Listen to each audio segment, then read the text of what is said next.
கோவை குளத்துப்பாளையம் பகுதியில் தமிழ்நாடு விவசாயிகள் தொழிலாளர்கள் கட்சி, தமிழர் கட்டிட தொழிலாளர்கள் மத்திய சங்கம், அமைப்பு சாரா தொழிலாளர்கள் மத்திய சங்கம் உள்ளிட்ட சங்கங்கள் சார்பில் மாவட்ட பொதுக்குழு கூட்டம் நடைபெற்றது. இதில் சிறப்பு விருந்தினராக கட்டுமான தொழிலாளர்களின் வாரிய தலைவர் பொன்குமார் கலந்து கொண்டார். ஆளுநருக்கு எதிராக உச்சநீதிமன்றம் தீர்ப்பளித்துள்ளதால் மத்திய அரசு உடனடியாக ஆளுநரை திரும்பப் பெற வேண்டும் என தமிழ்நாடு கட்டுமான தொழிலாளர் நலவாரிய தலைவர் பொன்குமார் கோவையில் தெரிவித்துள்ளார். கோவை குளத்துப்பாளையம் பகுதியில் கட்டுமான தொழிலாளர்கள் சங்கம் சார்பில் மாவட்ட பொதுக்குழு கூட்டம் நடைபெற்றது. இதில் சிறப்பு விருந்தினராக தமிழ்நாடு கட்டுமான தொழிலாளர் நலவாரிய தலைவர் பொன்குமார் கலந்து கொண்டு தொழிலாளர்கள் மத்தியில் சிறப்புரையாற்றினார். இதனைத் தொடர்ந்து செய்தியாளர்களிடம் பேசிய பொன்குமார், மாநிலத்தின் உரிமைகளை பறிக்கும் விதமாக நடந்து கொண்ட ஆளுநருக்கு எதிராக உச்சநீதிமன்றம் தீர்ப்பளித்துள்ளது. மத்திய அரசு உடனடியாக ஆளுநரை திரும்பப் பெற வேண்டும். ராஜ்பவனை விட்டு ஆளுநர் வெளியேற வேண்டும். தமிழகத்திற்கு ஆளுநர் என்பதே தேவையில்லை என தெரிவித்தார். தொடர்ந்து பேசிய அவர், எம்ஜிஆர், ஜெயலலிதா அவர்கள் பாஜகவுடன் கூட்டணி இல்லை என கொள்கையுடன் இருந்தனர். ஆனால் தற்போது அதிமுக பாஜகவுடன் கூட்டணி போட்டுள்ளது. அதிமுக நண்பர்களுக்கு ஒரு வேண்டுகோளை விடுக்கிறேன். பாஜகவுடன் கூட்டணி வைத்தால் ஒரு வருடத்தில் அதிமுகவின் இரட்டை இலை உதிர்ந்துவிடும். அதனை பாஜகவினர் செய்து விடுவார்கள் என தெரிவித்தார்.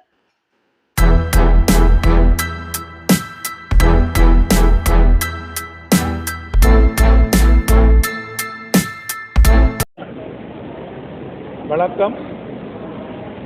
விவசாயிகள் தொழிலாளர் கட்சி மற்றும் கட்டிட தொழிலாளர் மத்திய சங்கத்தின் கோவை மேற்கு மாவட்ட பொதுக்குழு கூட்டம் முருகன் அவர்கள் மாவட்ட தலைவர் தலைமையில் நடைபெற்றுக் கொண்டிருக்கிறது. இந்த சிறப்பான கூட்டத்தை மாநில இணை பொதுச் செயலாளர் பாலகிருஷ்ணன் அவர்கள் ஏற்பாடு செய்திருக்கிறார்கள். அவருக்கு பாராட்டு வாழ்த்துக்கள். தமிழ்நாடு முழுவதும் அமைப்பு தேர்தல்கள் நடைபெற்று வருகிறது.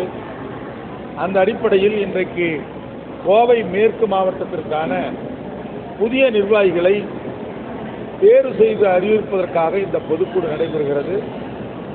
புதிய நிர்வாகிகள் இன்னும் சற்று நேரத்தில் தேர்வு செய்யப்பட இருக்கிறார்கள். இந்த கூட்டத்தில் பல்வேறு தீர்மானங்கள் நிறைவேற்றப்பட இருக்கிறது. குறிப்பாக அண்மையில் உச்சநீதிமன்றம் வழங்கியிருக்கிற வரலாற்று சிறப்புமிக்க தீர்ப்பினை வரவேற்று தமிழ்நாட்டிற்கு மட்டுமல்ல இந்திய அளவில் ஒரு ஆளுநருடைய அதிகாரம் அல்லது அதிகார எல்லை என்பதை வரையறை செய்து மாநிலத்தினுடைய வளர்ச்சிக்கும் செயல்பாட்டுக்கும் வழிகாட்டியிருக்கிற தமிழ்நாடு முதலமைச்சர் தளபதி மு.க. ஸ்டாலின் அவர்களுக்கு இந்த கூட்டம் பாராட்டுதலையும் நன்றியையும் தெரிவித்துக் கொள்கிறது. உச்சநீதிமன்றம் மிக தெளிவாக ஆளுநர் ரவி அவர்கள் தமிழ்நாடு அரசு இயற்றிய சட்டம், மீண்டும் இயற்றி அனுப்பிய சட்டத்தை ஒப்புதல் அளிக்காமல் காலம் கடந்து பின்னர் ஜனாதிபதிக்கு அனுப்பி வைத்தது சட்டத்தை மீறிய செயல் மட்டுமல்ல, அரசியல் சாசனத்தையும் மீறிய செயல் என்று அப்பட்டமாக கூறியிருப்பது ஆளுநர் ஆர்.என். ரவி அவர்களின் ஆணவத்திற்கு கிடைத்த சாட்சிகள். ஆகவே ஆளுநருக்கு கொஞ்சமாவது தன்மானம், சுயமரியாதை இருக்குமேயானால் அவர் உடனடியாக ராஜ்பவனை விட்டு வெளியேற வேண்டும், அல்லது அவரை நியமனம் செய்த ஒன்றிய மோடி அரசு அவரை திரும்ப பெற வேண்டும். இந்தியாவில் மோடி அவர்கள் பிரதமராக பொறுப்பேற்ற பிறகு இறையாண்மையை சிதைக்கிற வகையில், ஒற்றுமையை குலைக்கிற வகையில், மத நல்லிணக்கத்தை, சமூக இணக்கத்தை சீர்குலைக்கிற வகையில் தொடர்ந்து செயல்பட்டு வருவதோடு பாரதிய ஜனதா கட்சி ஆட்சியில் இல்லாத மாநிலங்களை ஆளுநர்களை வைத்து ஒரு இணையான அரசை நடத்த முயற்சிப்பது, அதைப்போல அமலாக்கத்துறை, வருமான வரித்துறை, இப்படிப்பட்ட அரசு நிறுவனங்களை பயன்படுத்தி ஆளும் கட்சிகளை மிரட்டி முடக்கி அதை கபலீகரம் செய்வதற்கான முயற்சிகளை தொடர்ந்து ஈடுபட்டு வருவதை இந்த நாடு அறியும். அந்த அடிப்படையில் தான் தமிழ்நாட்டுக்கு ஆளுநரை அனுப்பி வைத்தார்கள். ஒரு ஐபிஎஸ் படித்த அதிகாரி அரசியல் சட்டத்தை கிஞ்சித்தும் மதிக்காமல் தான் எடுத்ததே முடிவு என்று சான்றோட்டித்தனமாக 3 ஆண்டு காலம் தமிழ்நாட்டு மக்களுடைய ஏகோபித்த ஆதரவோடு நிறைவேற்றப்பட்ட மசோதாக்களை ஒப்புதல் வழங்காமல் காலம் கடத்துவது, அதை தாண்டி காலம் கடத்தினால் அது அழிந்து விட்டதாக முடிந்து விட்டதாக அர்த்தம் என்று ஆணவத்தோடு பதில் சொல்லிய ஆளுநர் ரவி அவர்களுக்கு உச்சநீதிமன்றம் சம்மட்டி அடி கொடுத்திருக்கிறது.